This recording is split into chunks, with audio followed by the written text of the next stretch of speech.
السلام علیکم ورحمۃ اللہ۔ ترجمہ تفسیر القرآن الکریم، سبق نمبر 383، سورہ توبہ، آیت 103 تا 106، پارہ نمبر 11۔ اعوذ باللہ من الشیطان الرجیم۔ خذ من اموالہم صدقۃ تطہرہم وتزکیہم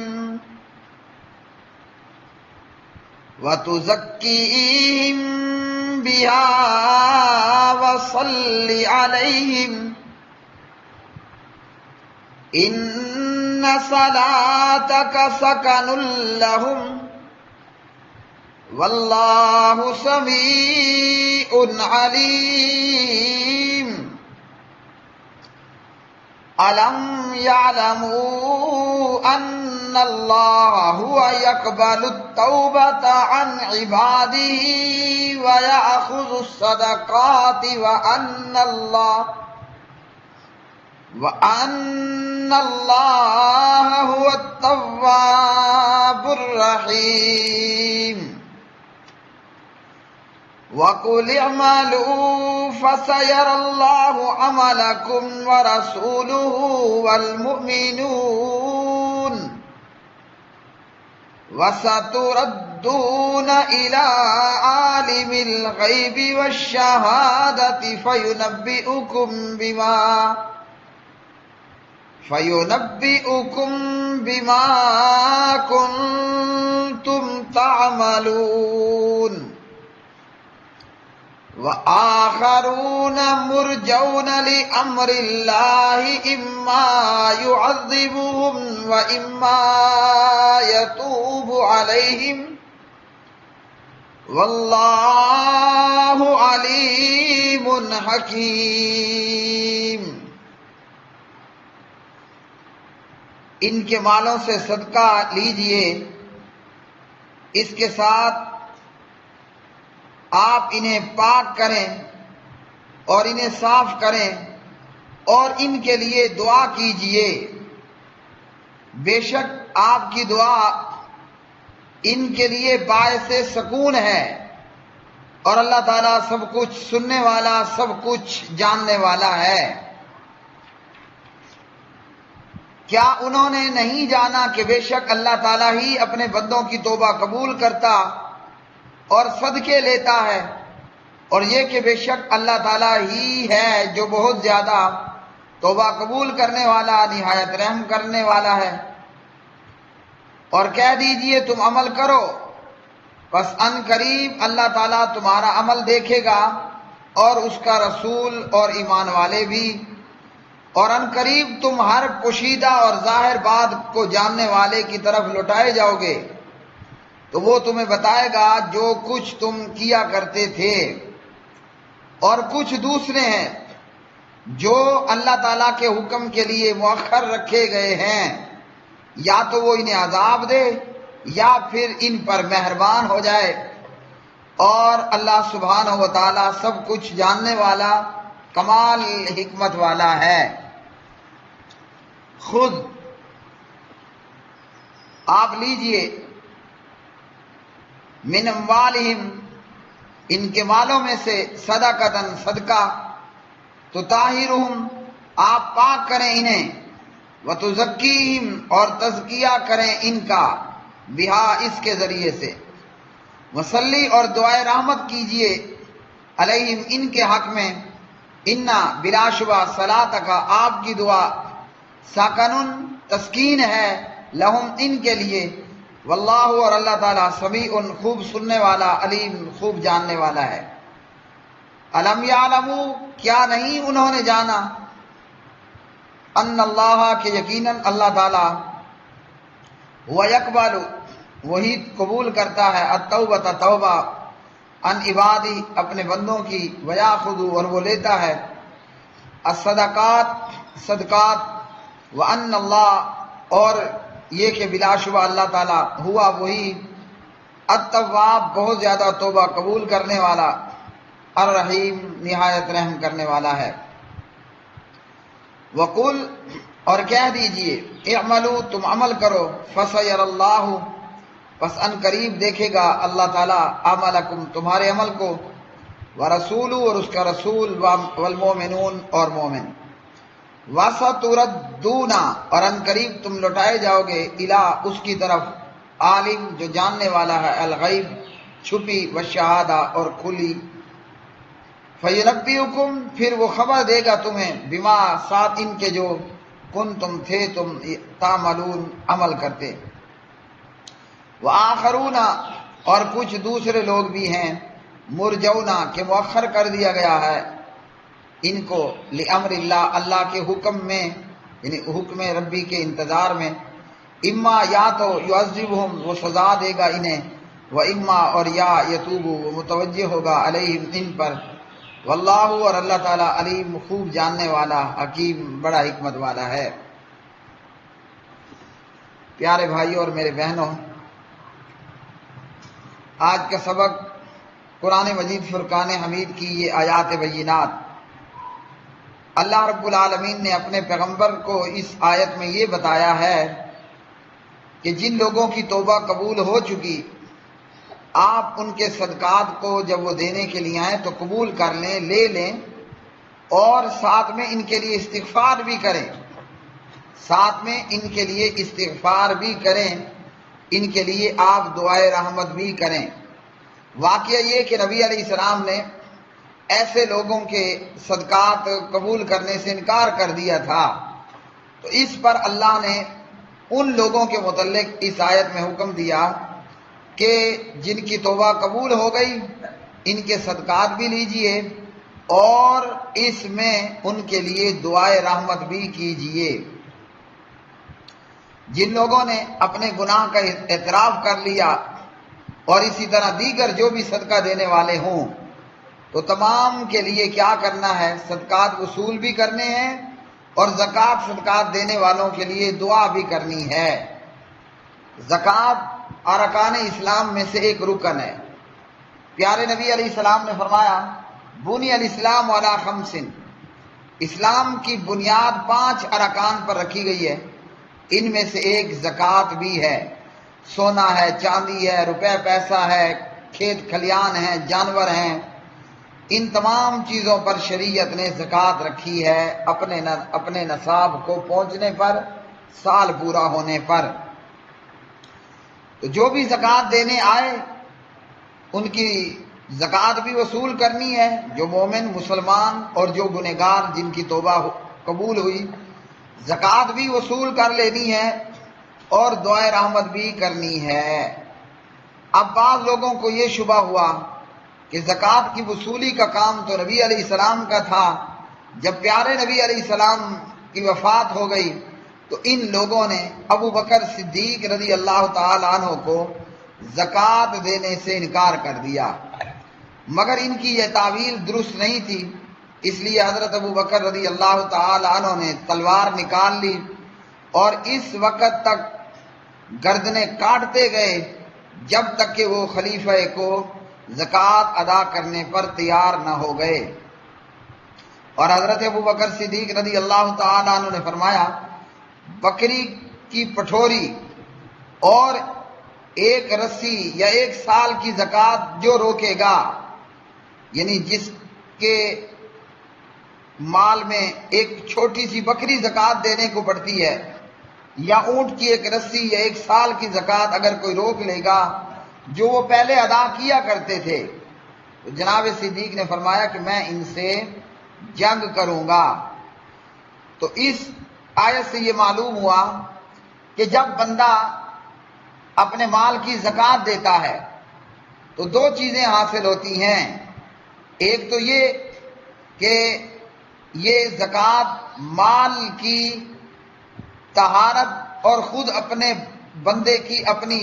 طہارت کا سبب بن جاتی ہے۔ زکوٰۃ دینے سے بندے کا مال بھی پاک ہوتا ہے اور بندہ خود بھی پاکی کو پا لیتا ہے۔ اور زکوٰۃ اور صدقہ یہ ایمان کے دعوے دار کے اس دعوے کو دعوے کے سچا ہونے کو بھی ظاہر کرا کہ صدقہ صدق سے ہے۔ صدقہ کو اس لیے صدقہ کہتے ہیں کہ یہ ایمان کا دعویٰ کرنے والے کے ایمان کے سچا ہونے کو ظاہر کرتا ہے۔ اب نبی علیہ السلام سے کہا کہ ان کے لیے دعا کریں۔ صلاۃ کا معنی نماز بھی ہے اور دعائے رحمت بھی ہے، تو پیارے نبی علیہ السلام کو حکم ہوا کہ آپ ان کے لیے زکوٰۃ جو دینے آئیں دعا کریں، جیسا کہ نبی علیہ السلام دعا کرتے۔ اور نبی علیہ السلام نے ابو اوفا کے زکوٰۃ لانے پر دعا دی، اللہم صلی علی آل ابی اوفا، اے اللہ ابو اوفا کی آل پر اپنی رحمت فرما۔ اور اسی طرح اللہ کی راہ میں مال دینا تو اس سے بھی بندے کے گناہ مٹ جاتے ہیں اور بندے کا مال پاک ہوتا ہے، اور اسی طرح اللہ تعالیٰ اس مال خرچ کرنے کا بدلہ دنیا آخرت دونوں جگہوں میں دیتا ہے، بلکہ قیامت کے دن تو صدقہ دینے والا اپنے صدقے کے سائے میں ہوگا، صدقہ دینے والا اپنے صدقے کے سائے میں ہوگا۔ اور اس میں بھی کوئی شک نہیں ہے کہ صدقہ ایک نیکی ہے، اور بندے کی قبر میں یہ نیکیاں ایک خوبصورت نوجوان کی شکل میں آئیں گی، اور یہ نیکیاں ایک خوبصورت لباس والے کی شکل میں آئیں گی، اور یہ نیکیاں ایک خوبصورت نوجوان جو کہ اچھی خوشبودار خوشبو والا ہوگا اس کی شکل میں آئیں گی۔ اور اسی طرح ترمذی کی روایت 662 کے اندر ابو ہریرہ رضی اللہ عنہ روایت کرتے ہیں، نبی علیہ السلام نے فرمایا بے شک اللہ تعالیٰ صدقہ قبول کرتا ہے، اور یہ صدقہ اللہ تعالیٰ اپنے دائیں ہاتھ میں لے لیتا ہے، یہ صدقہ اپنے دائیں ہاتھ سے لیتا ہے، پتہ چلا اللہ کا ہاتھ بھی ہے۔ اور دیگر حدیث مطابق اللہ کے 2 ہاتھ ہیں، اور دونوں کے دونوں رائٹ ہینڈ ہیں، دائنے ہاتھ ہیں، تو اللہ تعالیٰ صدقہ قبول کرتا ہے اور اسے اپنے سیدھے ہاتھ سے لیتا ہے، پھر اللہ تعالیٰ اس صدقے کی نشو نما کرتا ہے، اللہ اس کو پالتا ہے، جس طرح کوئی شخص اپنے گھوڑی کے بچے کو پالتا ہے، یہاں تک کہ اگر کسی نے ایک لقمہ بھی اللہ کی راہ میں دیا، سبحان اللہ، تو وہ اللہ کے ہاتھ میں پرورش پاتے پاتے پلتے پلتے اود پہاڑ کے برابر ہو جاتا ہے، وہ اللہ کے ہاتھ میں پلتے پلتے نشو نما پاتے پاتے اود پہاڑ برابر ہو جاتا ہے، حالانکہ دیا کتنا تھا؟ دیا صرف ایک لقمہ تھا۔ تو ہم سب کو چاہیے کہ فرضی زکوٰۃ ہے، سونا ہے، چاندی ہے، پیسہ ہے، اسی طرح کھیت کھلیان، عشر ہے، جانوروں کی زکوٰۃ ہے، خوشی خوشی اللہ کی راہ میں اپنا مال خرچ کریں اور زکوٰۃ دیں، اور زکوٰۃ کے علاوہ بھی فی سبیل اللہ خرچ کریں۔ تو اگر ہم نے ایک لقمہ پانی کا ایک گھونٹ اور اگر ایک کھجور اللہ کی راہ میں اپنے حلال کے پیسوں سے رضائے الہی کی خاطر خرچ کر دیا تو وہ ایک پانی کا گھونٹ ہزاروں سمندروں سے بڑھ جائے گا۔ وہ کھجور کا ایک جو ہے وہ ایک کھجور نبی علیہ السلام نے فرمایا ایک لقمہ احد پہاڑ کے برابر ہو جائے گا۔ اور اگر آپ پوری کی پوری جناب ایک تھال سرید کا جا کر غریبوں کو کھلا دیں، مثال کے طور پر میں سیمپل دے رہا ہوں، آپ 1 سال سرید بنائیں جسے ہم اردو میں صحبت کہتے ہیں، سا کے ساتھ صحبت، یعنی آپ گوشت لیں، شوربہ بنائیں اور اس میں کیا کریں، روٹی کے ٹکڑے کر کے ڈالیں، یہ بن جائے گی صحبت اور سرید، ٹھیک۔ اور یہ جا کر مدرسے میں موجود قرآن پڑھنے والے، بخاری پڑھنے والوں کو کھلا دیں۔ اب ایک تھال صحبت میں کتنے لقمے ہوں گے؟ 20 لقمے ہوں گے۔ آپ کا ایک تھال صحبت سرید جناب تیار کر کے مدرسے میں پڑھنے والے بچوں کو جا کر کھلانا، کوئی مرید کے میں ہے تو جامعہ دعویٰ الاسلامیہ میں لے جائے، کوئی گجرانوالہ میں ہے تو جناب جامعہ محمدیہ لے جائے، کوئی فیصل آباد میں ہے تو جامعہ سلفیہ کے طالب علموں کے پاس لے جائے، اور اسی طرح کوئی کہیں اور پر موجود ہے۔ جب ایک لقمہ وہ اللہ کے ہاتھ میں پرورش پاتے پاتے اود پہاڑ برابر بن جاتا ہے، تو صحبت کا اور سرید کا پورا ایک تھال، اس میں کتنے لقمے ہوں گے؟ اللہ اکبر۔ اللہ تعالیٰ ہم سب کو توفیق عطا فرمائے۔ تو اس کے اندر کتنے لقمے ہوں گے اور وہ کس قدر پھر ثواب کا باعث ہوگا۔ تو ہمیں بھی چاہیے کہ ہم اللہ کی راہ میں خرچ کریں۔ اب یہ خرچ کرنا فرضی ہو یا نفلی ہو، انشاءاللہ جو ہم خرچ کریں گے اللہ اپنے سیدھے ہاتھ میں لیتا ہے، اور اسے پال پال کے، پال پوس کے، اور اس کی نشو نما کر کے وہ ایک لقمہ احد پہاڑ برابر بن جاتا ہے۔ پھر فرمایا کہ تم عمل کرو، یعنی جن لوگوں سے غلطیاں ہوئیں، جہاد سے پیچھے رہ گئے، منافق تھے، توبہ طائب ہو گئے، تو فرمایا کہ جو ہو گیا وہ تو ہو گیا نا، اب توبہ کر لی ہے، اب آئندہ کے لیے عمل کرو۔ جہاد میں جانا ہو تو جی نہیں چرانا، اللہ کی راہ میں خرچ کرنا ہو تو جی نہیں چرانا، آئندہ عمل کرو، آگے کی کارگزاری آگے کے اعمال پر ہے۔ اچھا کرو گے تو اللہ تعالیٰ بھی دیکھ رہا ہے، پیغمبر بھی اس کے سامنے ہے، مومنین کے بھی معاملہ سامنے ہے۔ اب اس آیت سے بعض جاہلوں اور مشرکوں نے یہ کہا کہ رسول عالم الغیب ہے اور فلاں فلاں عالم الغیب ہے، تو ایسا ہرگز نہیں ہے۔ جب رسول زندہ ہیں، اپنے ارد گرد لوگوں کے حالات ان کی آنکھوں کے سامنے ہیں، جیسے ہم سب کے سامنے ہیں، ہم زندہ ہیں۔ جو لوگ زندہ ہیں وہ دیکھ رہے ہیں کرنے والا کیا کر رہا ہے، تو رسول عالم الغیب ہرگز نہیں۔ اس لیے اللہ تعالیٰ نے ایسے لوگوں کا رد کر دیا کہ فرمایا کہ ان قریب تم ظاہر اور پوشیدہ جاننے والے کی طرف لوٹائے جاؤ گے۔ تو اللہ نے یہاں عالم الغیب و شہادہ کہہ کر بتا دیا کہ غیب کا علم رکھنے والا صرف اللہ ہے۔ یہاں یہ نہیں دیکھا جاتا، بس اپنے مطلب کی لے کر بقایا کو چھوڑ دیا جاتا ہے۔ اور نبی علیہ الصلوۃ والسلام نے فرمایا ایمان والوں کے تعلق سے، صحابہ کرام کے تعلق سے، فرمایا انتم شہداء اللہ فی الارض، اور اسی طرح فرمایا المؤمنون شہداء اللہ فی الارض۔ سنن نسائی کتاب الجنائز حدیث نمبر 1934 1935، صحیح بخاری کتاب الجنائز حدیث نمبر 1367۔ فرمایا کہ تم زمین میں اللہ تعالیٰ کے گواہ ہو۔ اور اسی طرح آپ صلی اللہ علیہ وسلم نے ایک جنازے کے گزرنے پر لوگوں کی اچھی تعریف اور دوسرے کے گزرنے پر لوگوں کو اس کی برائی کرتے ہوئے سنا، یعنی صحابہ نے کہا بڑے چنگے بندے کا جنازہ جا رہا ہے، اور دوسری میت پر کہا کہ بڑے گندے برے بندے کا جنازہ جا رہا ہے۔ تو پیارے نبی علیہ السلام نے فرمایا جس کی تم نے تعریف کی ہے وہ جنتی ہے، اس کے لیے جنت کی بشارت، اور جس کی برائی کی اس کے لیے آگ ہے، جہنم ہے۔ فرمایا مومن زمین میں اللہ کے گواہ ہیں،